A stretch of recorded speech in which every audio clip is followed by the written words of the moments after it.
지난 시간 우리가 바울이 3차 선교행을 이제 마무리 짓기 위해서 배를 타고 떠나려고 했을 때 바울을 해하려고 하는 사람들의 소식을 듣고는 급하게 코스를 변경을 했다고 말씀을 드렸죠. 그렇게 해서 7명의 사람들과 함께 그 여정을 떠나는 그 장면을 함께 나누면서 영적 싸움의 차원에서 그 말씀을 좀 나눴었습니다. 지난 시간의 연장선에서 오늘 우리는 이제 삶의 터전에서 하나님의 나라와 사단의 나라, 그 국경지대에서 살다가 잠시 쉬는 시간으로 이렇게 모인 것입니다. 쉬는 시간의 특징은 피곤하고 지쳐 있고 마음이 무거워져 있고 그런 채로 나온 것입니다. 그 하등 이상할 게 없는 거예요. 삶의 전선에서 치열하게 싸웠다고 한다면은 그런 지친 몸을 끌고 나오게 되어 있는 것입니다. 우리는 문제는 이제 예배의 시작 부분에서는 그 지친 몸을 끌고 나왔는데 예배가 진행되면서 우리에게는 그것을 이렇게 마음에 주어지는 은혜 또 공급해 주시는 어떤 능력 이런 것이 이제 채워지고 흩어져야 되는 것입니다. 그것이 이제 예배의 관건인데 오늘 이 말씀을 통해서 그러한 은혜를 사모함으로 예배 가운데 이렇게 말씀 가운데로 참여하실 수 있기를 바랍니다.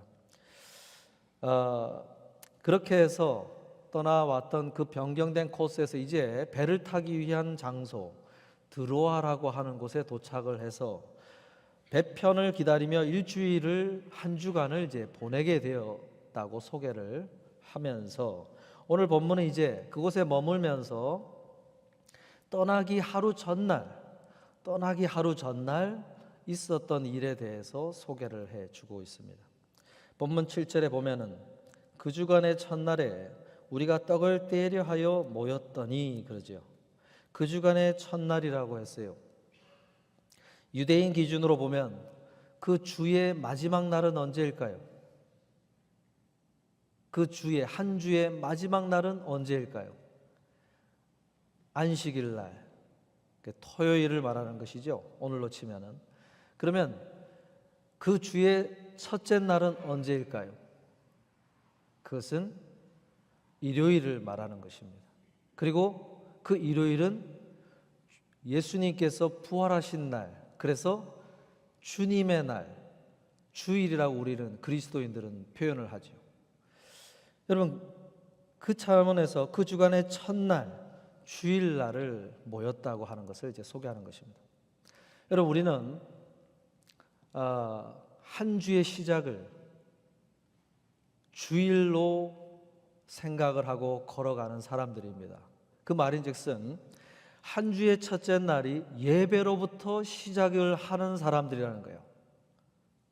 예배는 한 주의 끝날이 아니라 한 주를 시작하기 위해서 하나님 앞에 예배드림으로 한 주를 바라보고 결단하고 새로운 다짐을 하고 그렇게 시작하는 사람들입니다. 그래서 오늘 우리는 한 주를 시작하는 날을 예배날로 삼아서 시작하는 사람들이에요.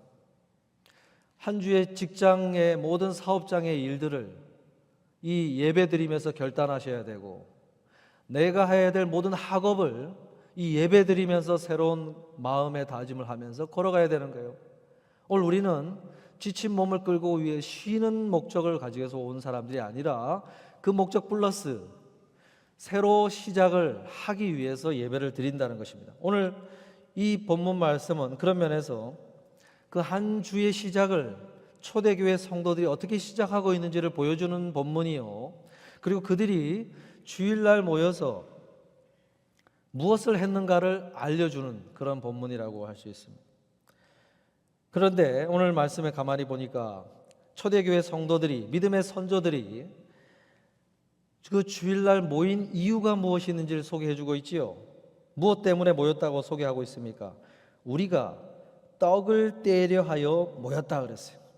무엇이 그들을 주일 교회 공동체 모임으로 이끌었느냐, 무슨 목적 때문에 그들이 모였느냐 했을 때 바로 떡을 떼기 위해서 모였다.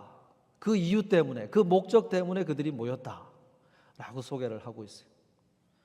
떡을 뗀다고 하는 것은 무슨 이야기를 하는 것일까요? 바로 성찬을 나누기 위한 것이었죠. 사도행전 2장 46절에 보면 음식을 먹는 것과 떡을 떼는 것을 분리해서 이야기를 하고 있습니다. 분명히 다른 목적으로 이야기를 하고 있는 거예요. 음식을 먹는 친교를 위해서 모인 것이 아니라 예수님이 기념하라고 부탁하신 주님의 떡, 주님의 몸과 피를 상징하는 떡과 잔을 나누기 위해서 그들이 모였다라고 소개를 하고 있습니다.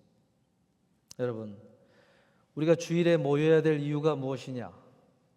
무엇이 우리로 하여금 지친 몸을 끌고 교회 공동체 모임으로 향하게 만들어야 되느냐? 그것은 예수님께서 부탁하신 성찬을 나누기 위해서다라고 오늘 말씀이 대답을 하고 있는 것입니다. 성찬이라고 하는 것은 예수님의 희생과 사랑을 기념하는 의식입니다. 예수님께서는 이 땅에 아무것도 유품을 남겨놓지 않으셨어요. 그 어떤 것도 없습니다. 심지어 예수님이 쓰셨다고 하는 그 어떤 것도 남겨놓지 않으셨는데, 근데 유독 눈에 보이는 형태로, 그 다음에 우리가 맛을 보는 형태로 지켜가도록 말씀하신 것이 무엇이냐? 그것이 떡과 잔을 나누는 성찬식이에요. 그것을 기념하라고 하셨어요. 왜 그것을 하라고 하셨을까요? 그것은 이를 행하여 나를 기념하라, 예수님을 기억하는 기억이 온전해지도록 하기 위해서 그렇게 하라고 하신 것입니다. 그리스도인들의 영성의 핵심은 예수님을 선명하게 기억하는 것입니다. 그것이 흐릿해지면 그 영성은 힘들어졌다고 볼 수 있어요. 마치 예수님과 함께 그 예루살렘에 남아있던 제자 공동체를 벗어나 엠마오 마을로 가던 두 제자가 있었죠. 그 두 제자가 예수님과 함께 동행하는 중에서도 그분을 알아보지 못하다가 떡을 떼어 나눠주실 때, 잠시 쉬는 공간에서 떡을 떼어 주실 때 그분을 알아보게 되었죠. 그리고는 그들의 걸음을 돌이켜서 예루살렘으로 다시 돌아갑니다. 돌아가서 제자들을 만난 가운데 그들이 어떤 은혜를 누렸는지 자신들이 소개를 하는데 뭐라고 소개합니까? 누가복음 24장 35절에 두 사람도 길에서 된 일과 예수께서 떡을 떼심으로 자기들에게 알려지신 것을 말하더라. 어떤 은혜가 있었다고 소개한 거예요? 예수님이 자기들에게 알려지셨다. 예수님을 알아보지 못하다가 예수님을 알게 되었다. 다시 그분이 살아있음과 그분이 부활하심과 그분이 나와 우리와 동행하여 주시는 그 모습을 다시 깨닫게 되고 알게 되었다 하면서 그들의 걸음이 180도로 달라지고 다시 예루살렘으로 돌아갔다고 소개를 하고 있어요. 예수님께서는 그것을 회복시키신 다음에 바로 사라지셨다고 말씀하셨어요. 그들을 떠나셨다고 소개하고 있어요. 왜요? 그것이 있으면 남은 걸음을 걸어갈 수 있으니까. 여러분, 한 주간의 삶을 살아가면서 예수 그리스도를 향한 마음이 약해지고 둔해지고 흐려지고 희미해지고 그렇게 되었을 것입니다. 그렇다고 한다면 모든 것이 힘이 없어지게 돼요. 예수님께서 나의 삶에 갖는 의미가 사라지기 시작하면서 내가 이제까지 해왔던 그리스도인으로 하던 모든 생활에 동력이 사라지기 시작할 거예요. 말씀을 보는 것도, 기도를 하는 것도, 찬양을 드리는 것도, 내가 꿈꿨던 많은 비전도, 많은 것이 동력을 다 잃어버렸어요. 왜 해야 될 이유가 사라져버렸어요. 왜 그러냐면 예수님이 내 삶에 희미해졌기 때문이에요. 그분에 대한 기억이 흐릿해졌기 때문이에요. 여러분, 여호수아 세대와 가나안 땅을 들어가기 전에 여호수아 세대, 그리고 가나안 땅을 정복하던 여호수아 세대와 가나안 땅을 정복하고 들어가 정착하여 산 사사 시대를 구분짓는 가장 큰 차이점을 뭐라고 성경이 소개하느냐? 사사기 2장 10절에 보니까 그 세대의 사람도 다 그 조상들대로 돌아갔고 그 후에 일어난 다른 세대는 여호와를 알지 못하며 여호와께서 이스라엘을 위하여 행하신 일도 알지 못하였더라. 여호와가 행했던 일들과 또 여호와 하나님이 누구신지에 대한 알의 차이였다라고 소개를 하고 있어요. 알지 못했다고 하는 것은 듣지 못하고 배우지 못했기 때문이라는 말이 아니에요. 들었고 배웠습니다. 알고 있습니다. 그러나 여호와 하나님을 생생하게 체험하고 그 체험한 그 하나님을 의식하고 기억하는 세대와 듣기는 들었으나 희미하게 바라보고 제대로 의식하지 못하는 세대, 그 차이였다는 거예요. 하나님을 섬기는 예배의 형식은 남아 있었으나 그 형식의 내용은 희미해져 버린 세대, 그런 세대를 여호수아 세대와 사사 시대의 차이라고 소개를 하고 있습니다. 오늘 우리도 마찬가지죠. 우리는 여호수아 세대에 가까울까요? 사사 시대에 가까울까요? 우리는 성경의 시대 속에서 산 사람들이 아닙니다. 시대적으로 구분하자면 우리는 쉽게 사사 시대에 가까운 사람들이에요.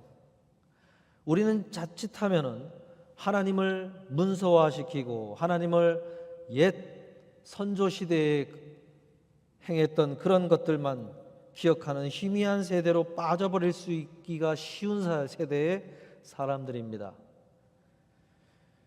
그런 세대에게 예수님께서는 성찬을 명하셨고 떡과 잔을 통해서 그 기억을 온전히 보존하라고, 기념하며 그것을 회복해 가라고 그 의식을 제정하셨다고 할 수 있어요.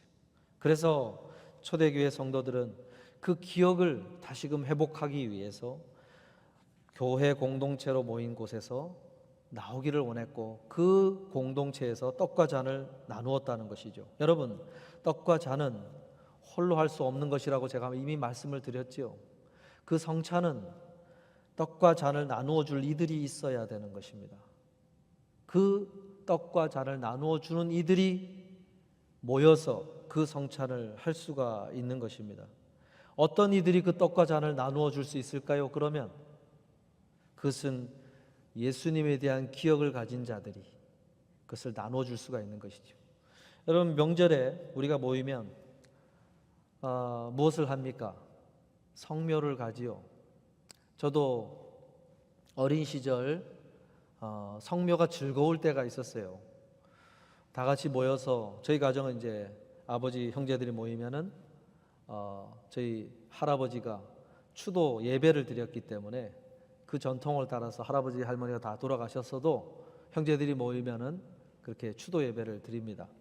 그리고 추도 예배 드리고 식사 나누고 그리고는 성묘를 가는데, 이제 어린 시절에는 성묘 가는 게 즐거웠어요. 근데 선산에 이제 막 올라가는데 이제 10대로 가니까 그게 귀찮아지고 힘들어지더라고요. 가기 싫다. 그래서 명절에 모이는 이유는 그냥 추도 예배 드리고 식사 나누고 그것만 하면 다 되는 줄로 생각하고 끝내버리고, 그런데 저희 아버지는 반드시 성묘를 너는 해야 된다 그러면서 데리고 가셨어요. 가면서 다 설명을 해줘요. 산소 하나하나를 이분은 어떤 분이시고 이분은 우리들에게 어떤 기억이 있고, 이제 형제들이 돌아가면서 삼촌들이 돌아가면서 이제 그 기억을 보태가지고 저희 조카들을 딱 세워놓고는 그 기억을 이제 막 얘기를 해줘요. 그리고 가자 해가지고 산소 몇 군데를 돌면다. 제가 처음에 그거는 설명해 주시는데 뭐 이해도 안 되고 별로 그렇게 와닿지도 않고 그랬어요. 그런데 저에게 특별한 분, 그 외할머니가 계세요. 외할머니가 저희 삼형제인데 저희 형과 저는 그 외할머니 집에서 태어났어요. 그래서 몸조리도 다 거기서 했어요. 그래서 어린 시절부터 정말 저희를 굉장히 보살펴 주신 분이라, 그분이 돌아가셨을 때 정말 남다르게 눈물이 나고 그 다음에 묘를 쓰는 그 자리까지 다 하고는, 근데 이제 첫 성묘를 가서 그런 생각이 드는 거예요. 가보니까 좀 무너져, 봉이 이렇게 잘 만들어져 있어야 되는데 벌써 또 비가 내리고 우기가 지나고 하니까 이렇게 많이 이렇게 내려앉았더라고요. 그래서 그런 생각이 드는 거예요. 아버지, 근데 이렇게 저희들이 와서 성묘를 하면서 이렇게 그래도 좀 가꾸고 이렇게 하는데, 만약에 성묘를 오는 사람이 없으면은 이거 사라질 것 같은데요. 그랬더니 그건 자연의 순리다. 기억해 주는 사람이 없고 그 묘를 찾는 사람이 없으면 그 묘는 잊혀지고 자연 속으로 그냥 사라져 버리는 것이 순리다. 그러니까 기억하는 동안만 보존되는 것이 옛 선조들이 그 봉을 해서 만든 묘라는 것이죠. 그런 생각을 하면서 기억해 주는 자가 없으면 사라지는구나, 그런 생각을 했고, 그러면 오늘날 예수 그리스도의 그 희생과 사랑을 기억해 주는 자들이 있다고 한다면 누굴까? 그것은 초대교회 성도들은 그런 사명감을 갖고 모였다는 거예요. 우리가 예수 그리스도의 그 희생과 사랑을 기억하고 기념하는 사람들이 돼야 된다. 그래서 우리는 가야 된다, 모여야 한다 하면서 떡과 잔을 그렇게 나눴다는 것입니다. 예수 그리스도를 기억하는 자로 서기를 힘썼다는 것이죠. 여러분, 성묘에 참여하는 이들은 부모를 함께 기억할 수 있는 이들이, 그리고 부모를 경험하지는 않았으나 그 부모에 대해서 전하여서 그 기억을 공유하게 된 자들이 그 성묘에 참여하는 것처럼, 예수 그리스도에 대한 기억을 실제로 체험한 자, 그리고 체험하지는 않았으나 그것을 그렇게 믿음의 선조들이 대를 이어 전수해 준 기억을 공유하고 있는 자, 그런 자들이 그 주님을 기억하는 그 자리에 참여하게 된다는 것이죠. 여러분, 12 제자들이 예수님과 첫 성찬을 나눌 때 가룟 유다는 그 자리를 박차고 떠났기 때문에 그 성찬에 참여하지 않았습니다.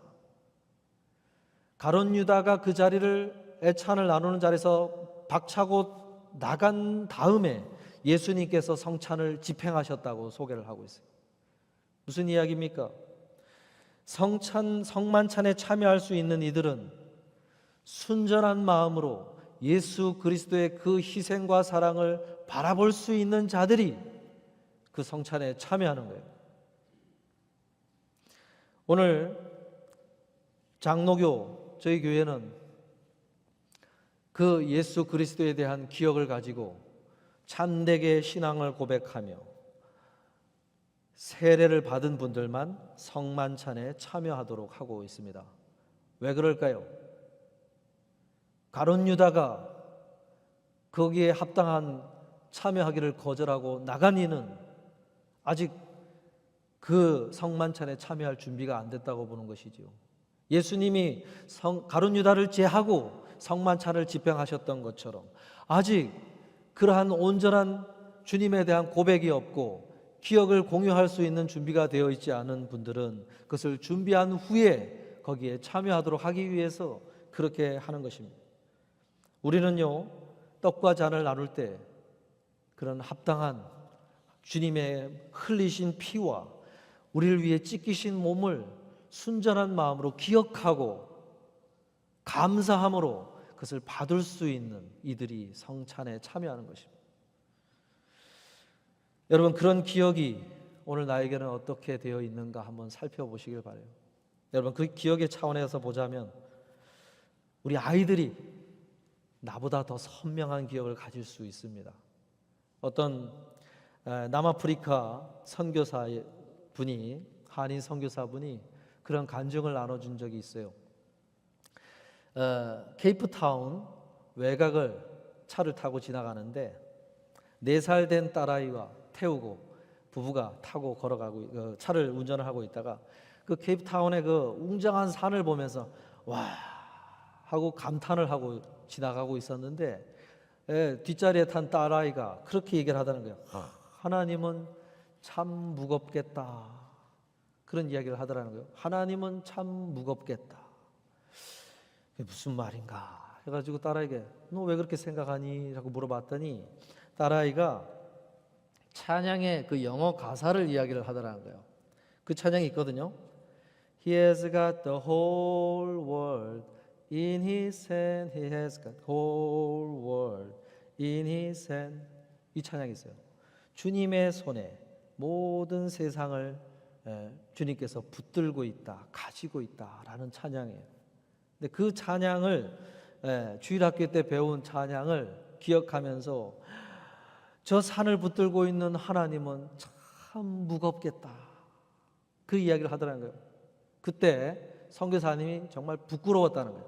자기는 산이 멋지고 웅장해서 와 멋지다 이러고만 있는데 자기의 딸아이는 그 산을 보면서 하나님을 기억하고 있더라는 거예요. 야, 참 선교사보다도 이 딸아이가 더 낫구나. 여러분, 하나님의 나라 차원에서 주님을 기억하는 그 기억의 선명도를 기준으로 평가를 한다고 한다면 그 딸아이가 그 선교사님보다 더 앞선 자리에 앉아 있는 거죠. 그렇지 않습니까? 여러분, 오늘 우리가 이렇게 모인 이유는 오늘 말씀이 무엇 때문이라고 소개하고 있는 것입니까? 주님에 대한 기억을 다시 선명하게 하기 위해서 모인 것이다. 그것을 회복하기 위해서 예수 그리스도께서 나와 함께 하고 계심을 확신하는 그 마음을 다시금 회복하기 위해서 우리가 모인 것이다. 믿음의 선조들은 그 이유 때문에 모였다라고 지금 알려주고 있는 것입니다. 10대 시절 그토록 가기 싫어하던 나의 모습, 그런 모습을 끌고서라도 그 성묘하는 자리에 세우시고 들어야 한다, 알아야 한다 하고 가르쳤던 우리 아버지 세대들처럼 오늘 믿음의 선조들이 우리를 향하여서 너희는 들어야 하고 알아야 하고 회복해야 된다 라고 지금 이 초대교회 믿음의 선조들이 그 교회 모임을 소개해 주고 있는 것입니다. 사랑하는 성도 여러분, 오늘 우리의 마음이 4살짜리도 기억하고 있는 그 마음 선명한 기억을 우리가 다시금 회복하고 주님 앞에 서실 수 있기를 주님의 이름으로 축복합니다. 오늘 본문 7절을 보니까 바울과 그곳에 모인 그리스도인들이 이어서 무엇을 했는가를 소개해 주고 있지요. 바울이 이튿날 떠나고자 하여 그들에게 강론할세 말을 밤중까지 계속하매 그랬어요. 바울은 성찬을 나눈 다음에 바울은 밤중까지 말씀을 나눴다고 소개를 하고 있어요. 그 다음날 배를 타고 떠나야 되기 때문에 바울의 심정이 이해되죠. 조금이라도 더 언제 만날지 모르는 이들과 말씀을 나누고 싶어서 그렇게 지금 밤중까지 진행이 됐다는 거예요. 아마 밤 자정이 훨씬 넘은 그런 시간까지 진행이 되었을 거예요. 아마도 저녁 때에 모였을 것이라고 생각이 되는데, 왜냐하면 헬라의 그리스도인들은 일을 하지 않습니까? 또 유대인들도 그들 주일날은 전혀 베너핏이 없어요. 유대인들이 모이는 안식일 날은 모든 사업장이 이렇게 쉴 수 있는 시간을 보장하지만은 주일날 모이는 그리스도인들은 일 다 하고 모여야 되기 때문에 밤중에 모였을 거예요. 저녁 때, 식사 때쯤. 그 다음에 밤중간 자정까지 진행이 된 것이죠. 그러니 어떻습니까? 얼마나 피곤했을까요? 피곤했겠지요. 그러니까 무슨 일이 벌어집니까? 본문 8절 9절에 우리가 모인 윗다락에 등불을 많이 켰는데 유두고라고 하는 청년이 창에 걸터 앉아 있다가 깊이 졸더니 바울이 강론하기를 또 오래 하며 졸음을 이기지 못하여 3층에서 떨어지거늘 일으켜 보니 죽었는지라. 무슨 일이 벌어진 거예요? 그 당시 로마의 사람들이 막 모여들어서 밀집이 되기 때문에 이 층을 3층까지 올리는 그런 아파트 형태의 주택을 많이 지었습니다. 그래서 지금 윗다락에 3층에 모였다고 하는 건데 그곳에 유두고라고 하는 청년이 모였다는 것이죠. 근데 이 유두고라고 하는 그 이름은요, 그 당시에 종이나 아주 천한 노예에게 붙이는 이름이에요. 그러니까 신분이 천하니까 하루 종일 얼마나 고된 일을 많이 했겠습니까? 그러고는 그 밤 자정까지 있다 보니까 너무 졸음이 쏟아지는 것이죠. 그래서 어떻게 하든지 졸음을 깨워보려고 창터에 앉았다는 거 아니에요. 그 창터에 앉아가지고 있는데 너무 졸음을 이기질 못하고 픽 막 쓰러지고 넘어지려고 하는 것이죠. 그러다가 어떻게 하든지 깨워보려고 몸부림을 치다가 창터에 앉았는데 결국은 창 밖으로 이렇게 떨어졌다는 거예요. 그래서 죽었다는 거예요. 야, 너무 슬픈 장면이죠. 제 이 말씀 묵상하면서 옆에 있는 졸음을 이기지 못하시는 분들은 정말 붙들어주고 해야 되지 않겠나 이런 생각을 하면서도 너무 슬프다는 생각을 했어요. 어떻게 바울은 하나라도 더 알려주고 싶어서 참 길어진 것이고 유두고는 어떻게 하든지 듣고 싶어서 그렇게 막 꼬집어 가면서 창터에 앉았는데 그런 가운데서 너무 낙심되는 만한 일이 벌어졌다는 거예요. 여러분, 이 장면 앞에서 우리가 무엇을 생각해야 됩니까? 선한 일을 행하다가 낙심되는 일이 찾아올 수 있었다는 것이죠. 그런데 여러분, 영적 싸움의 형태는 정말 다양한 형태로 찾아오는데 어쨌든 이렇게 정말 선한 마음으로 했던 그 일 가운데 낙심되는 일이 찾아 생기게 되어진 거예요. 이런 상황에서 어떻게 할 것이냐?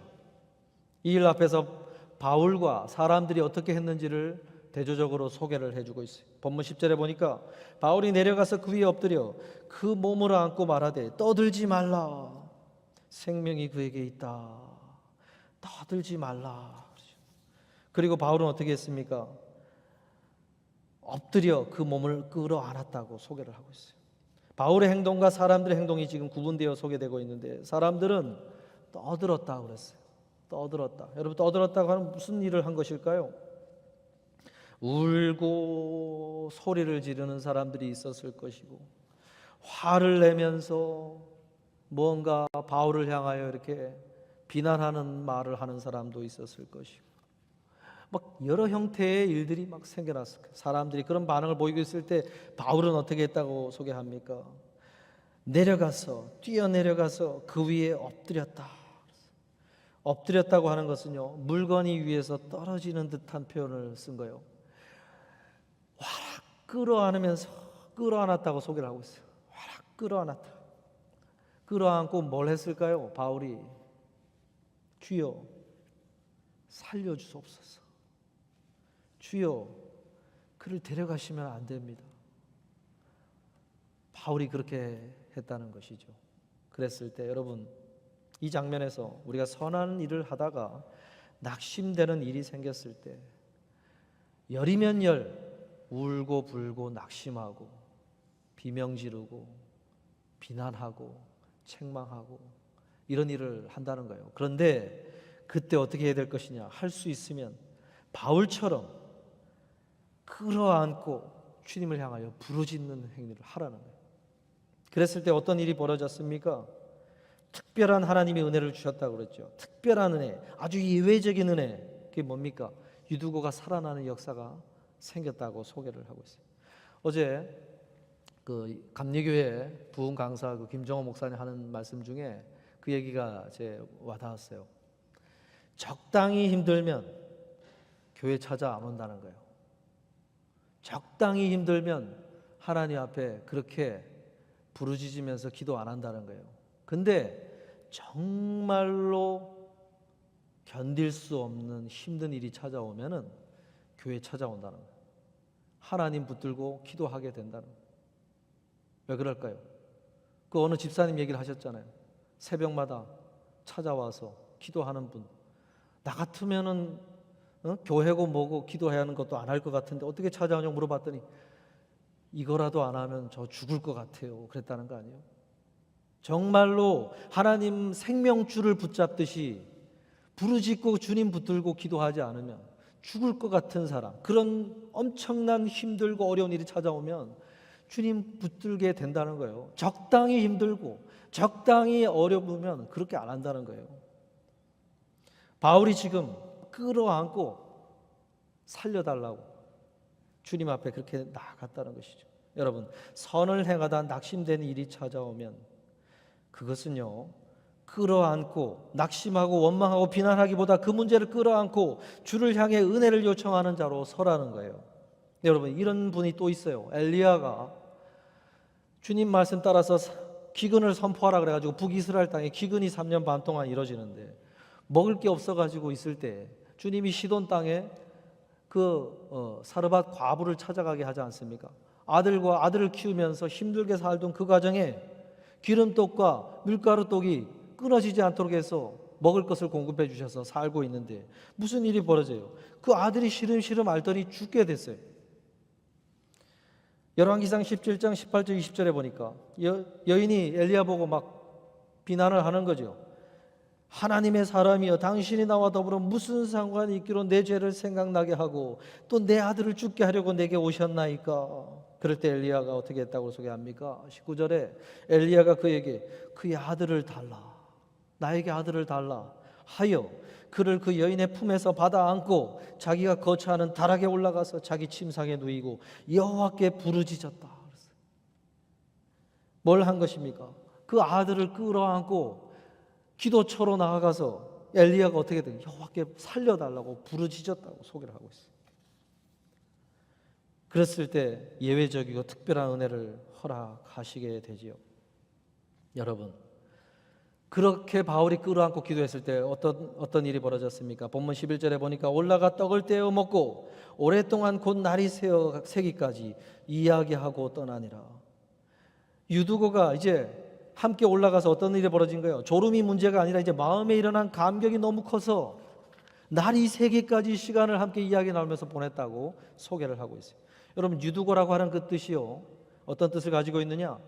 행운이 있는 사람이라는 뜻을 가지고 있어요. 행운이 있는 사람, 영어로는 good luck입니다. good luck. 여러분, 이 세상에서 가장 행운이 있는 사람은 어떤 사람이냐? 행운을 누리는 사람은 어떤 사람이냐? 그것은 예외적이고 특별한 하나님의 은혜를 경험한 자, 그런 자가 이 세상에서 가장 행운 있는 사람이라고 소개를 하는 거예요. 그 예외적이고 특별한 은혜는 어떻게 오는 거예요? 선을 행하다가, 선한 일에 힘쓰다가, 주님 말씀 쫓아 걸어가다가 만난 고난 앞에서 그것을 끌어안고 부르짖으며 기도하는 중에 하나님이 주신 예외적이고 특별한 은혜를 누린 사람, 그리고 그 감격이 너무 커서 그 은혜를 가지고 사람들과 함께 나누고 있는 그 사람이 가장 이 세상에서 행운을 누린 사람이다라고 이야기를 하고 있는 것입니다. 선을 행하다가 어려운 일을 만나면 비난하고 책망하고 낙심하고 실망하지 말고 어떻게 바라보라는 거예요? 선한 일을 하다가 만난 것을 가지고는 예외적이고 특별한 하나님의 은혜를 누리기 위해서 이 일을 허락하셨나 보다 하고 그것을 끌어안고 정말로 하나님 앞에 부르짖는 기도를 가보라는 거예요. 그래서 하나님의 살아계심을, 하나님의 정말 어떠한 분이신지를 경험한 그 감격을 갖게 된 자, 그런 자가 이 세상에서 가장 행운을 누린 사람이라고 소개를 하고 있는 것입니다. 오늘 말씀을 마무리하고자 하는데요, 여러분 12절을 보니까 어떻게 이 말씀이 마무리되고 있습니까? 사람들이 살아난 청년을 데리고 가서 적지 않게 위로를 받았더라. 무슨 이야기입니까? 유두고의 존재 자체가 사람들이 그를 바라보기만 하면 위로가 되어지는, 선한 영향력을 끼치는 그런 삶이 되도록 빚으셨다는 거예요. 그 사회적으로 비참한 천한 노예요 종인 신분을 살아가던 이 유두고의 삶이 그 존재 자체만으로 어디를 가든지 그 유두고라는 사람, 그 사람을 바라보면서 누군가에게 위로가 되어지고 은혜가 되어지고 기쁨을 주는 그런 존재의 인생으로 빚어졌다고 소개를 하고 있는 것입니다. 여러분, 하나님의 관심은 어디 있느냐? 우리 인생을 그런 인생으로 빚으시는 데 관심이 있어요. 그래서 왜 말씀 따라 걸어가는데 이런 일이 벌어지나? 왜 선한 일에 힘쓰는데 이런 일이 벌어지냐 하는 그런 일이 마주했을 때 어떻게 바라보라는 것입니까? 낙심하고 비난하고 에이 안 해, 말씀대로 해봐도 뭐 별반 다를 거 없네, 이런 많은 열이면 열 그런 반응으로 나가지 말고 그것을 끌어안고 기도처럼 가라 한번 부르짖어. 그 속에서 하나님의 살아계심을 경험하고 하나님이 어떤 분이신지를 경험하면서 내 인생 자체가 걸어다니는 기쁨이요, 걸어다니는 위로요, 걸어다니는 선한 영향을 끼치는 삶으로 빚어져서 그렇게 하나님 앞에 영광 올려드리는, 하나님을 증거하는 자로 걸어가라고 하는 그런 하나님의 사람으로 한번 살아보라고 하는 그런 선한 섭리 가운데 만나게 하신 일이라고 바라보라는 것입니다. 사랑하는 성도 여러분, 오늘 선한 일을 행할 때 꼭 하나 기억하실 것은 헛되지 않는다고 하는 사실을 기억하라는 거예요. 시편 126편 6절처럼 울며 씨를 뿌리러 나가는 자는 반드시 기쁨으로 그 곡식단을 가지고 돌아오리로다. 선한 일을 향하고 하나님의 말씀에 순종하는 걸음 속에서는 헛되지 않다고 하는 사실을 부여잡고 끝까지 어떤 일을 만나든지 간에 그 걸음을 걸어가 보시라는 것입니다. 사랑하는 성도 여러분, 우리 모두가 그런 걸음을 걸으셔서 내 인생 가운데 행운을 누린 유두거처럼, 그리고 내 삶이 누군가에게 걸어다니는 기쁨이요 위로가 되어지는 그런 인생으로 빚어지시는 축복을 누리시는 우리 모두가 되실 수 있기를 주님의 이름으로 부탁하고 축복합니다.